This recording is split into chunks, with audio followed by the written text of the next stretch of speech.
दोस्तों, मैं मनोज दुआ आज आपको बताता हूं कि आपके सॉफ्टवेयर में कस्टमरों की जो रिसिप्ट होती है या सप्लायर की जो पेमेंट होती है उसकी एंट्री कैसे करी जाएगी। सबसे पहले मैं सॉफ्टवेयर खोल रहा हूं, एंटर लगाकर मैं आगे जा रहा हूं। आप डेली का जो काम करते हैं वाउचर में करते हैं, बिल आप यहाँ से बनाते हैं, इनवाइस एंड चालान से, परचेज की एंट्री आप यहाँ से करते हैं।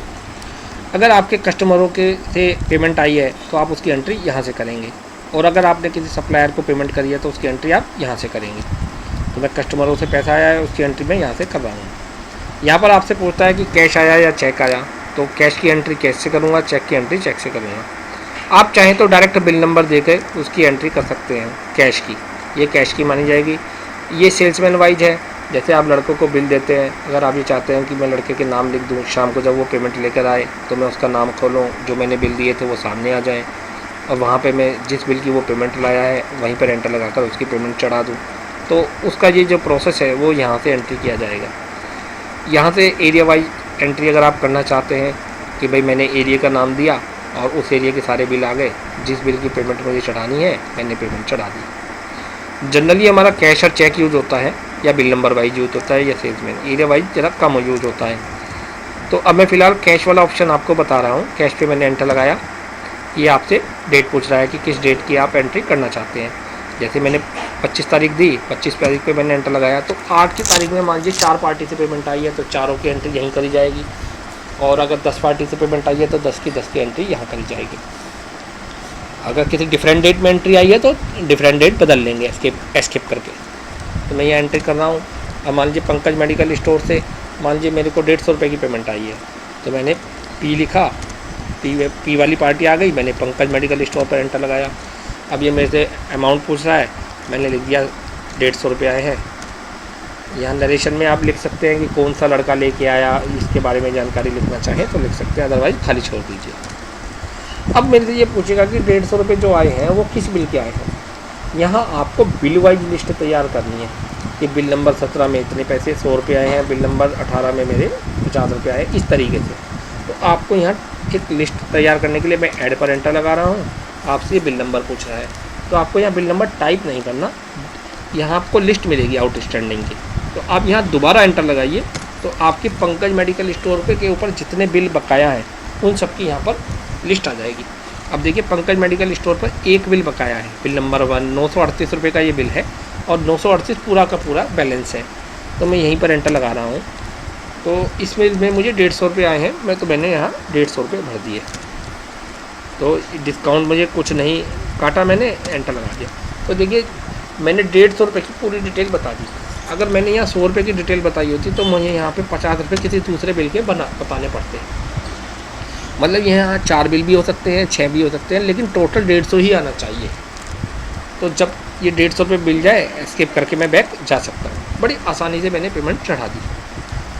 और अगर मुझे पास चेक आया है तो चेक आने के लिए मैं यहाँ चेक से एंट्री करूँगा, डेट दूँगा, यहाँ पे पंकज मेडिकल दूँगा, और मान लीजिए आपका इससे 750 रुपये आए हैं, तो मैंने यहाँ 750 रुपये लिख दिए। अब ये चेक जो आया है किसी न किसी बैंक में लगाओगे, हो सकता है आपके 2 बैंकों में अकाउंट हो, एक HDFC में हो, एक PNB में हो। तो जिस बैंक में आप क्लियरिंग लगाओगे उस बैंक का नाम देना है। आप कस्टमर का बैंक नहीं देना, अपना बैंक देना है जिस बैंक में आप क्लियरिंग लगाएंगे। तो फिलहाल मैंने HDFC तो अकाउंट बनाया नहीं है, मैंने बैंक अकाउंट बना रखा है, तो मैं बैंक अकाउंट दे देता हूँ। यहाँ आप लिखेंगे पार्टी ने जो चेक दिया है उसका नंबर लिखेंगे, उसको इस अंदाज में लिखेंगे, चेक नंबर, और जो भी उसका चेक नंबर होगा वो यहाँ भर देंगे। अब जिस बैंक का वो चेक है, SBI का चेक है तो SBI दे देंगे, PNB का चेक है तो PNB दे देंगे। ये मैंने एंटर लगा दिया। अब आपको 750 रुपये की डिटेल बतानी है कि ये जो 750 रुपये है किस बिल के आए हैं। जैसा मैंने पहले भी बताया था 150 रुपये के बारे में आपको, तो यहाँ पर आपको लिस्ट तैयार करनी है। मैं एंटर लगा रहा हूँ, फिर मैं दोबारा एंटर लगा रहा हूँ, तो इसकी आउटस्टैंडिंग खुल जाएगी। अब देखिए बिल नंबर 1 इसके ऊपर बकाया था, 938 रुपये का बिल था, 150 रुपये पहले आ चुके थे, तो 788 बकाया है। अब पार्टी ने दिया है आपको 750 रुपये का चेक, तो यानी कि पार्टी ने आपको 38 रुपये नहीं दिए हैं। तो 38 रुपये अगर ये आपको लगता है कि आएंगे नहीं, तो आप इसे डिस्काउंट में एंट्री करके ख़त्म कर सकते हैं। तो मैं इस पर एंटर करूँगा। अब यहाँ तो मैं 750 ही लिखूँगा, डिस्काउंट को मैं यहाँ बराबर में लिखूँगा। अब कुछ लोग क्या गलती करते हैं कि 750 की जगह ही 788 लिख देते हैं, लेकिन हमें डिटेल बतानी है जितना पैसा आया है वो तो रिसीव्ड में लिखना है, और जितना पैसा नहीं आया, जो आएगा भी नहीं, वो डिस्काउंट में लिखते हैं। अब क्योंकि देखो मैंने 750 का चेक आया था, मैंने बाहर लिखा था 750, तो मुझे यहाँ 750 की ही लिस्ट तैयार करनी है। अगर किसी दूसरे बिल का पैसा भी होता तो मैं यहीं लिख देता, इसका टोटल मुझे 750 ही लाना था। तो इससे इस प्रकार आप अपने कस्टमर की रिसिप्ट की एंट्री कर सकते हैं। अब मैं यहाँ एस्केप की प्रेस कर रहा हूँ। तो इस प्रकार जिन जिन पार्टियों के चेक आए हैं आप यहाँ एंट्री कर सकते हैं। अब ठीक इसी प्रकार मुझे सप्लायरों की एंट्री करनी होगी। यहाँ मैं एंटर कर रहा हूँ, यहाँ एस्केप कर रहा हूँ। सप्लायरों की जो पेमेंट आप करते हैं उसकी एंट्री नीचे सप्लायर पेमेंट से करी जाएगी। बिल्कुल सेम प्रोसेस है, कैश और चेक। अगर आपने मान लीजिए पार्टी को चेक दिया है तो यहाँ पे एंटर करेंगे, यहाँ एंटर करेंगे, तारीख बताएंगे जिस तारीख में आपने चेक दिया है, और यहाँ एंटर करेंगे। यहाँ आपने दीपक मेडिकल एजेंसी को दिया है, आपने दीपक मेडिकल एजेंसी ले लिया।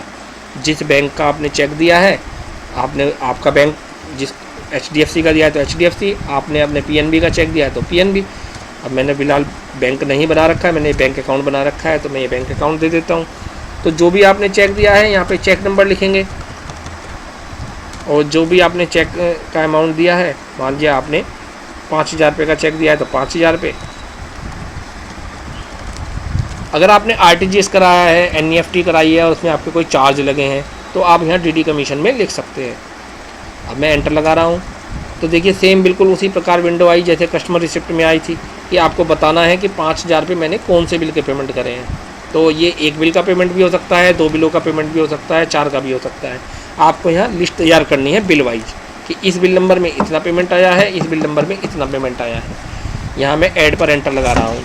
अब ये मेरे से बिल नंबर पूछ रहा है, तो बिल नंबर मुझे यहाँ टाइप नहीं करना, यहाँ मुझे दोबारा एंटर लगाना है। दोबारा एंटर लगाने से क्या होगा कि दीपक मेडिकल एजेंसी की जितनी आउटस्टैंडिंग होगी आपकी स्क्रीन पर सामने अवेलेबल हो जाएगी।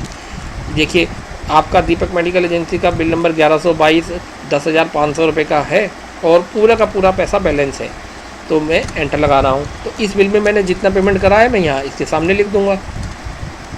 अगर मैंने इसका कोई पैसा काट लिया है जो मैं इसे नहीं दूंगा तो मैं डिस्काउंट में लिख सकता हूँ। अगर मैंने इसको कुछ माल वापस करा था और उसका मैंने पैसा काट लिया है तो मैं यहाँ गुड्स रिटर्न में लिखूँगा। देखिए मैंने 5000 रुपये की एंट्री करनी शुरू करी थी, मैंने 5000 की इसको डिटेल बता दी, मैं एस्केप करके बैक हो रहा हूँ। तो इस प्रकार आप सप्लायरों की पेमेंट की एंट्री बड़ी आसानी से कर सकते हैं। तो आज के लिए इतना ही रखते हैं, अब मैं इसको बंद कर रहा हूँ।